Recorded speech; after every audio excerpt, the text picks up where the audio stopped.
ఏమైపోయింది? ఏమైంది? ఆశీర్వాదం వచ్చింది.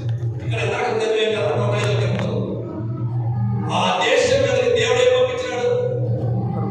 కరువేగా యోసేపు వాగ్దాన భూమిలో నుండి బయలుదేరటం ఇట్లా బయటకు వచ్చినాడు. ఆశీర్వాదం కూడా బయటకు వెళ్ళిపోయింది.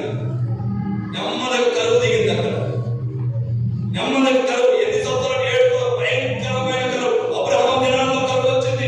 యోసేపు ఇస్సాకు దినాల్లో, యాకోబు దినాల్లో యోసేపు. ఇక్కడ అంటాడు కదా దేవుని యొక్క వాక్యంలో 5వ వచనం చదువుతున్నాను. అతడు తన ఇంటి మీదను తనకు కలిగినంతటి మీదను అతన్ని విచారణకర్తగా నియమించిన కాలము మొదలుకొని యెహోవా యోసేపు నిమిత్తము ఆ ఐగుప్తు ఇంటిని నా ప్రశ్న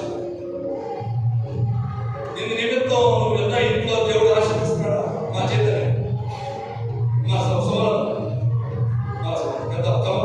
మనం ఉండే స్థలాల్లో మనం ఉండే ఏ స్థలమైనా సరే అది అత్తగారి కొంతమంది అత్తగారు సోమని మన ఇష్టం ఎంత చెప్తున్నారు. అది కాదు, ఇది అత్తగారి అది కాదు. నువ్వు ఉండే స్థలంలో దేవుడిని అక్కడ పెట్టడానికి అసలు ఎంత నమ్మకం ఉంటున్నావు? నువ్వు గృహ నిర్వాహకత్వం ఎలా చేస్తున్నావు? గృహాన్ని ఎలా పరిపాలిస్తూ ఉన్నావు? ప్రతిదీ నువ్వు మాట్లాడే మాట ఎట్లా వస్తుంది? అది చిన్నదా పెద్దదని కాదు, చిన్నదైన దేవుడు లెక్క. చిన్న మాట, ద్రోహులారా ఈ కొరకు నేను నీళ్ళు ఒకటే, ద్రోహులారా ఈ కొరకు నేను ఏం చేయాలి? అప్పటికే బాగా ఫ్రస్ట్రేట్ అయిపోయాడు మోషే గారు. దేవుడు అన్ని విధాలుగా ఒకేసారి ఒకేలాగా చేయమంట. అక్కడో పండని కొట్టున్నాడు, ఇక్కడో పండతో మాట్లాడిన పండ నీళ్ళు ఇచ్చేస్తాం. కానీ కోపం వచ్చి ఏం చేసినాడు? ఆ మాట 2 సార్లు చెప్తాడు. మోషే కాని ఆయన పలికిన మాటే కాని మాట అని పలికితే మనం ఎన్ని మాటలు మాట్లాడతాం? అజ్జిగలో దేవుడు రాస్తూ ఉంటాడు కదా, బాబు వరప్రసాద్ నువ్వు ఇన్ని కాని మాటలు పలికావు, నువ్వు వెళ్ళిపోతా, లక్షలు వెళ్ళిపోతాడు. నోరు మనం మాట్లాడేది. అందుకే దేవుడు ఆకాశం ముందు ఉన్నాడు, మనం ఎక్కడ ఉన్నాము? మనం భూమి మీద ఉన్నప్పుడు ఎట్లా ఉండాలి?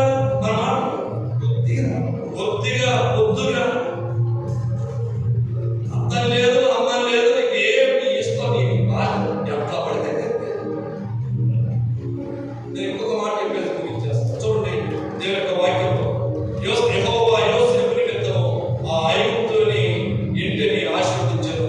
యెహోవా ఆశీర్వాదం ఇంటిలోనేమి పొలంలోనేమి అతనికి కలిగిన సమస్తము మీదను ఉండేను.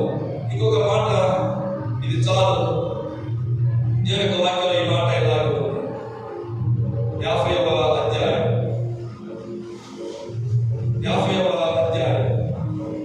15వ వచనం.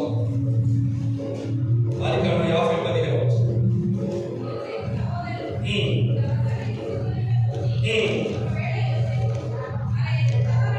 ఆ గుర్తు వచ్చేసింది. మన పగబట్టే మన బుద్ధి అనుకుంటారు. ఆయన కూడా యోసేపులో ఏమేమి యేసుక్రీస్తు వారికి సంబంధించిన అయ్యి సుగుణాలు అనుకుంటున్నా. మన ఎందు ఒకవేళ యోసేపు మన ఎందు పగబట్టి మన వద్దకి చేసిన కీడంతటితో మనకు నిశ్చయముగా కీడు జరిగించు అనుకొని యోసేపుకి ఇలా కొంతవరకు పంపేది. నీ తండ్రి చావకము మీరు యోసేపుతో నీ సహోదరుడు నీకు కీడు చేస్తే కనుక దయచేసి వారి అపరాధమును వారి పాపమును క్షమించుము అని. కాబట్టి దయచేసి నీ తండ్రి దాసుని నీ తండ్రి దేవుని దాసుల అపరాధము క్షమించుమని వారు యేసుతో ఎలాగో మాట్లాడుచుండగా అతడు ఏడ్చాడు. మరియు అతని సహోదరుడు పోయి ఇప్పుడు వాగ్దానం వాళ్ళు చాలాసార్లు సాగిలపడ్డారు. ఇప్పుడు అందరూ వచ్చి ఏం చేస్తున్నారు? సాగిలపడ్డారు. సాగిలపడి అది చెప్తున్న మాట, ఇదిగో మేము నీకు దాసులు అని చెప్పారు. ఇక్కడ ఒక మాట ముగించారు. ఇప్పుడు ఏమనొచ్చు? అందరూ సాగిలపడ్డారు కదా, ఏమనొచ్చు? భాష నా దర్శనం వెళ్ళింది,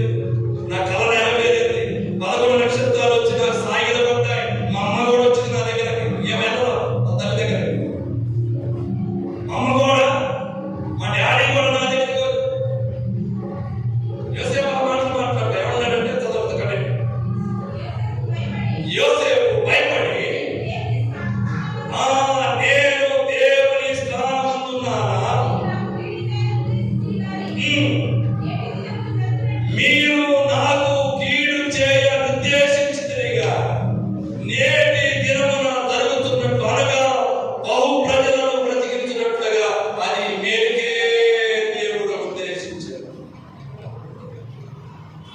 ఎన్ని కీళ్ళని చేయొచ్చు, కానీ దేవుడు ఏం చేస్తాడంటే ప్రతి విషయంలో కూడా దేవుడు దాన్ని ఎలా వస్తాడు, శాపాన్ని ఆశీర్వాదంగా మార్చినాడండి దేవుడు. ప్రాణం మీద వేలాడిన ప్రతి మనుషుడు ధర్మశాస్త్ర సంబంధంలో ఉన్న ఆజ్ఞలన్నింటినీ నిలకడగలేని ప్రతి మనుషుడు ఆ శాపాన్ని ఆశీర్వాదంగా మార్చడం కొరకు దేవుడు ఏం చేస్తున్నాడంటే ఆయన శాపగ్రాహి అయినాడు. మాట చెప్పేసి చేస్తాడు. ఆ వ్యక్తిగత జీవితంలో మీరు ఎంత ఆత్మహత్య